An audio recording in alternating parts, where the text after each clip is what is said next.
Il-problemi fil-bajja ta' Kemmuna ilhom hemm snin u sa issa għadhom ma ġewx indirizzati. Iżda tnejn il-Ministru tat-Turiżmu Clayton Bartolo ipprova jserraħ ras in-nies li se jsolvi kollox sas-sajf li ġej. L-affarijiet ser ikunu qegħdin jinbidlu sas-sajf li ġej żgur. Jiġifieri mhux ser jerġa' jkollna l-istess affarijiet li kellna dan is-sajf.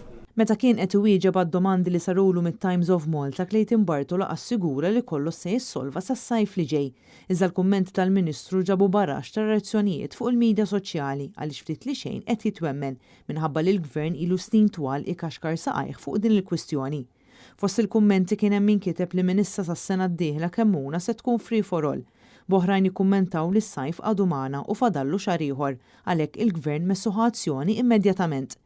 Persuni oħra esprimew dubji dwar kemm il-Ministru se jżomm kelmtu u dwar kemm it-tibdil se jsir u se jkun tibdil għall-aħjar jew inkella tibdil aġevola lil ħbieb tal-Gvern. Fil-kummenti tiegħu lit-Times il-Ministru Bartolo qal li l-Gvern qed jagħmel xogħlu u spiċċa jfarfar fuq in-nies. Il-Gvern se jkun qed jagħmel parti tiegħu, iżda nistennew ukoll li l-pubbliku in ġenerali li tal-inqas ikollu d-diċenza li fuq dawn l-affarijiet iż-żgħar jimxi b'mod responsabbli. Dan id-diskors ukoll qajjem bosta reazzjonijiet kif iħud ikkummentaw li x-xogħol tal-Gvern se jkun li ma jagħmel xejn sa sen oħra biex sa dan it-tant jinstab dħul ieħor minflok dak mid-deck chairs u l-umbrellel.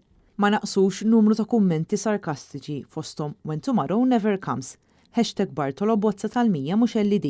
Minn dan is-sajf ħasel idejh Pilatu u take it easy Ministru.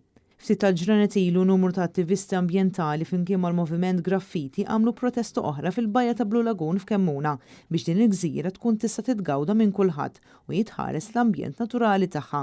Filwaqt il-Partit Nazzjonalista min-naħa tiegħu insista li l-Gvern ma jistax jibqa' jinjora lil kulħadd.